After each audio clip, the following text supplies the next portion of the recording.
Please treat the wound, and I promise to repay you later.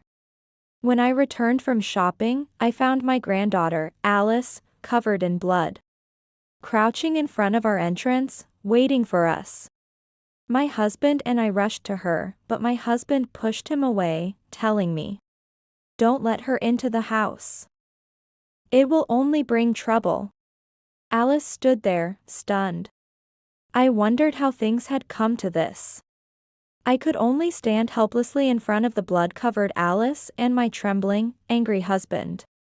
My name is Grace. With my husband, who is 2 years my senior, I run a liquor store that has been passed down through generations.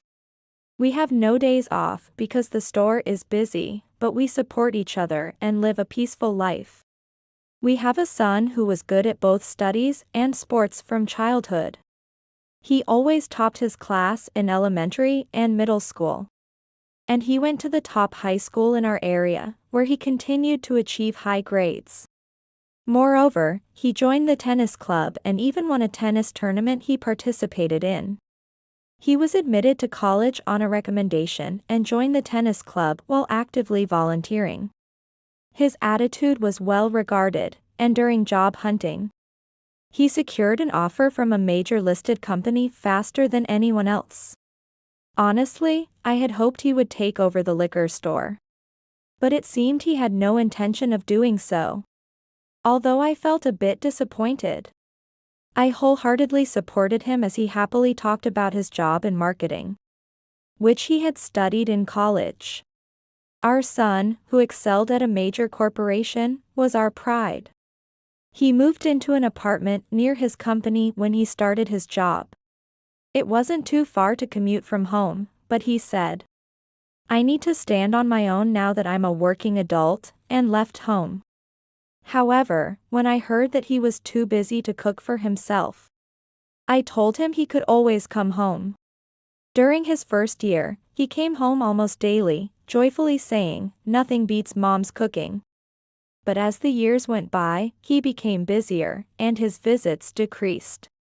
I worried whether he was eating properly and reached out to him several times. But his responses were irritable and brief. Now, even when he comes home, he spends most of his time on his computer, and we hardly talk. "Don't overdo it, okay?" I called out to my son, but he responded indifferently. Feeling a gap growing between us, I refrained from interfering in his work. And years later, one day, he suddenly brought home a young woman. She looked young, and there seemed to be an age gap between her and my son. She stood behind my son and avoided eye contact with us. Despite feeling uneasy about her attitude, I led them into the living room. "So, who is this lady?" When I asked my son, he introduced her as his wife, and she greeted. To my surprise, they were already married, and she was pregnant. Although I was perplexed, the thought of having a grandchild made me happy. Thinking that the upcoming grandchild might bridge the gap I had felt with my son in recent years. We congratulated them. In the end, the woman did not speak much. But I secretly hoped that becoming a mother might change her attitude. The following year, a healthy baby girl, Alice, was born. She was truly adorable, and we quickly became smitten with her. As we had hoped, my son and his wife started contacting us more after she was born. They relied on us because they were inexperienced with parenting. Although our first impression of the daughter-in-law was nearly the worst, she began to seek advice from me through Alice.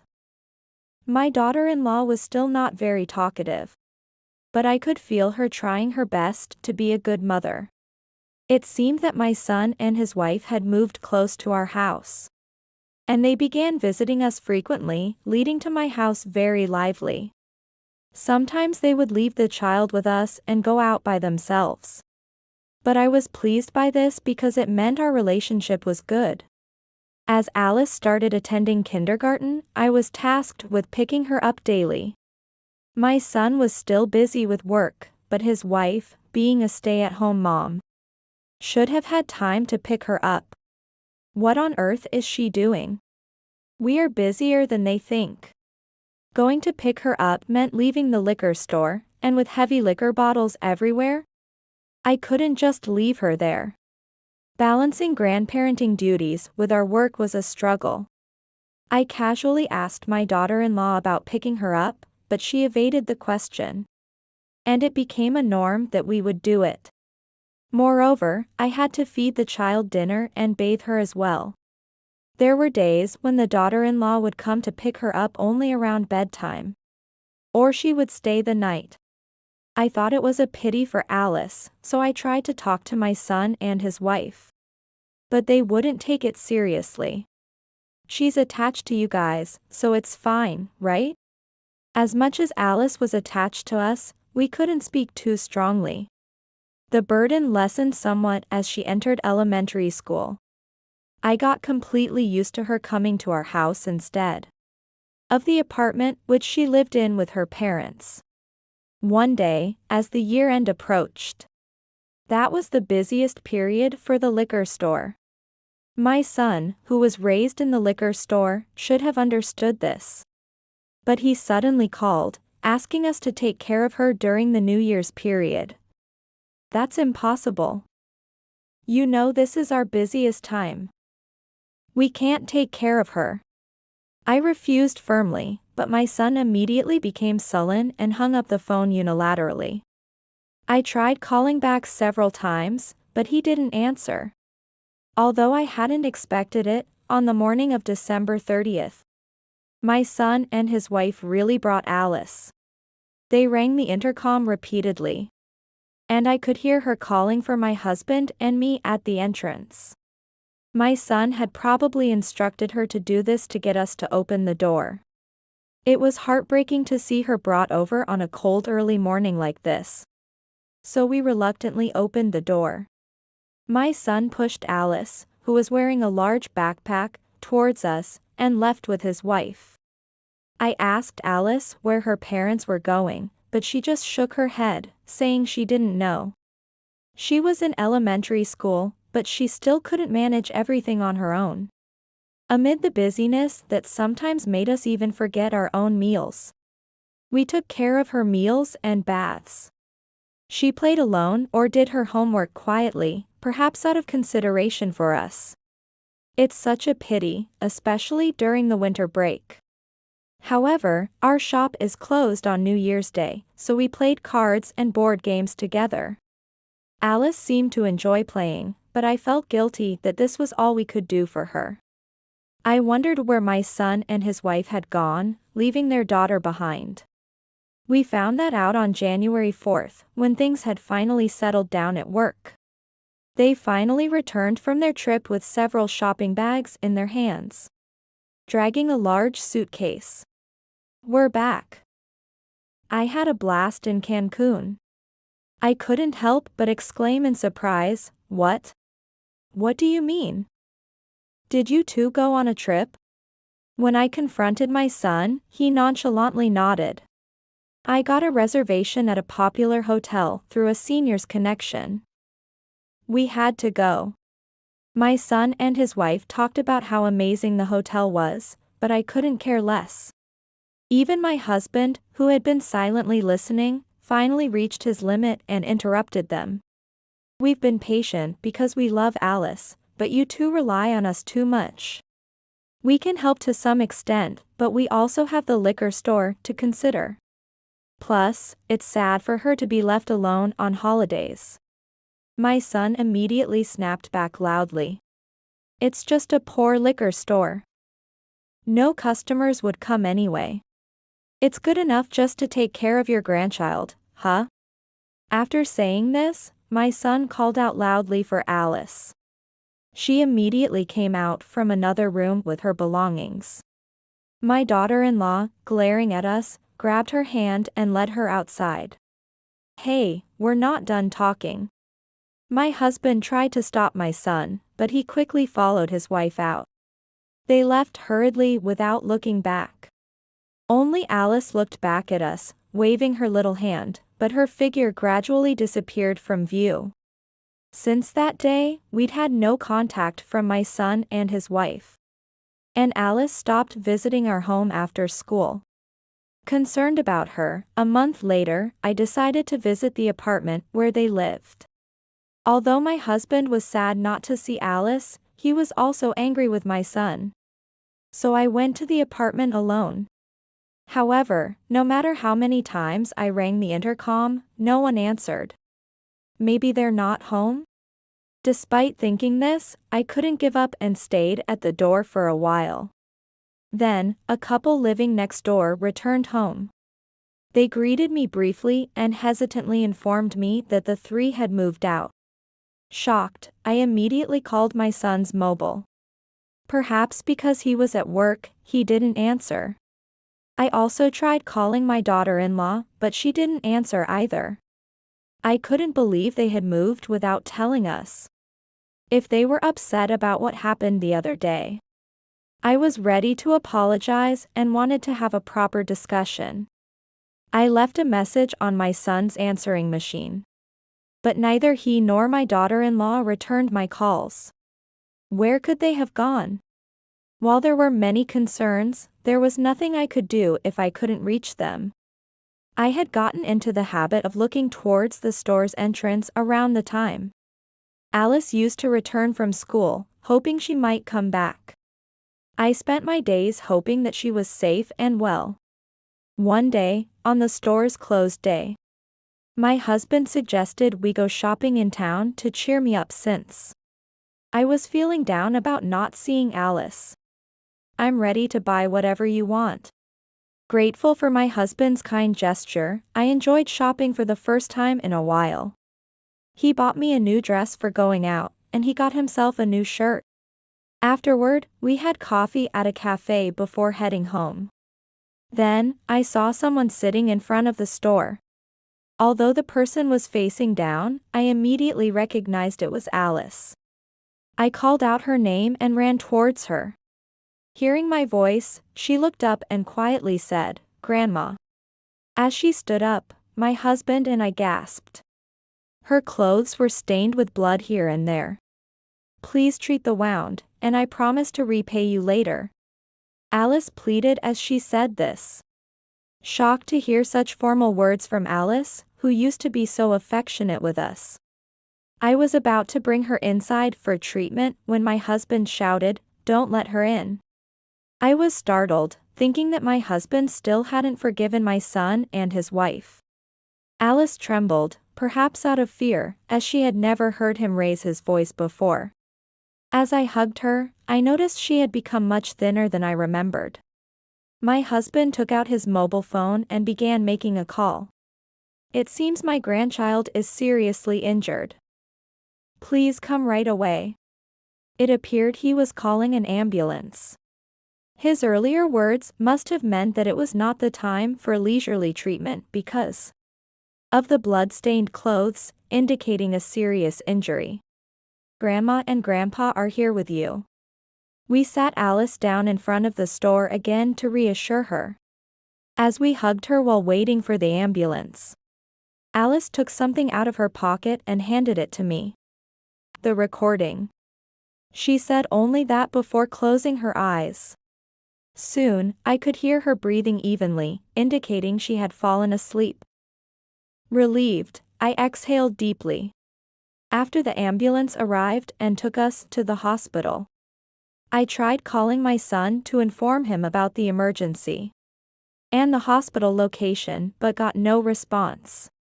I left a message on his voicemail. While Alice received treatment and underwent some tests, it became clear she was severely weakened.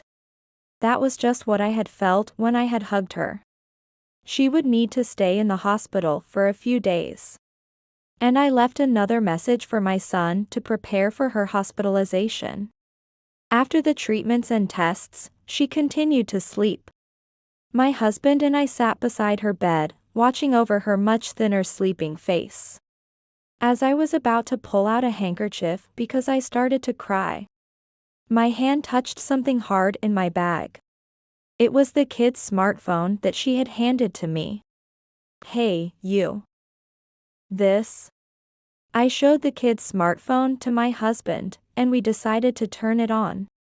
It seemed the service had expired, so the phone and email functions were no longer working.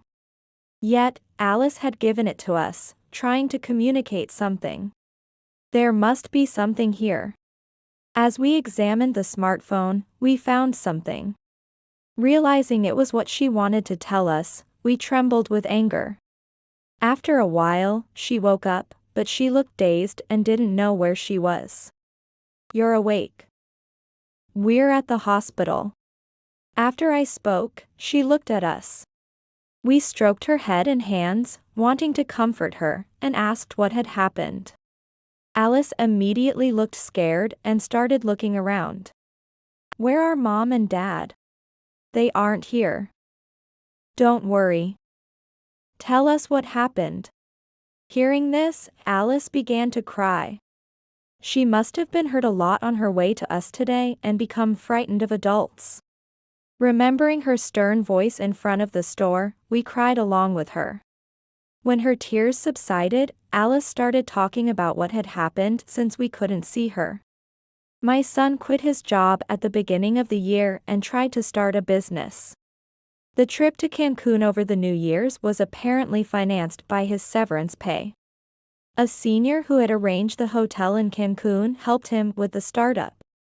But this senior betrayed him, and his company went bankrupt quickly, leaving him with a huge debt. Frustrated, my son and his wife began to take it out on Alice, who was not given proper meals and became weakened. She had not been allowed to go to school for days, but somehow managed to escape and came to us for help."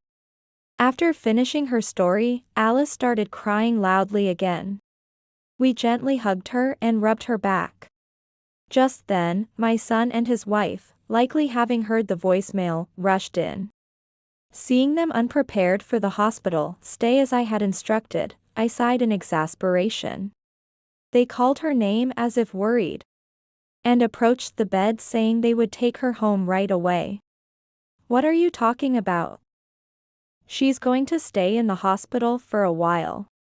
Didn't you listen to the voicemail? You're overreacting. She just fell and got hurt, right? That can't be true. Her clothes were covered in blood." My son excused that Alice had poor grades and they had fought. He said she had fallen when she ran out of the house after the fight. "Right, isn't it?" asked by my son. Alice nodded with a frightened look. "See? We're taking her home today." My son tried to push us aside and forcibly pick up Alice from the bed. We stood between my son and Alice to protect her, glaring at him and his wife. "What's the matter?" Seeing our stance, my son and his wife stepped back hesitantly. "We know everything." Indeed, what Alice wanted to tell us was about the mistreatment from my son and his wife. And it was recorded on the kid's smartphone. It had a recording function, and she had recorded many abuses hurled at her by them. We played the horrific verbal abuse for my son and his wife to hear. Even after hearing it, they started to react aggressively, insisting they did nothing wrong. "Shut up." As my son shouted and pushed my husband, 2 police officers entered the room. I had called the police while Alice was still unconscious, and they had been waiting outside the hospital room.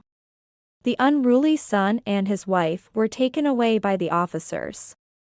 At that time, the kid's smartphone was handed over to the police as evidence, ensuring my son and his wife could not return home easily. Months have passed since then. Alice has fully recovered and is now living with us. My son and his wife have been charged with child neglect and, apparently, involved in fraud to repay their debts, facing further charges and currently in prison. Though it was my own son who caused this, I felt no sympathy. I just felt sorry for Alice and sad about how things turned out. When we first took her in, I apologized for becoming distant, but she thanked us instead. "Thank you for saving me from Mom and Dad. I've always loved you, Grandma and Grandpa." Alice's bright spirit seemed to blow away all our worries. Recently, she started helping out in the store right after school, and is enthusiastic about taking over the liquor store in the future. It seems the hopes, which we once had for our son, will be fulfilled by my grandchild. We look forward to that day with great anticipation.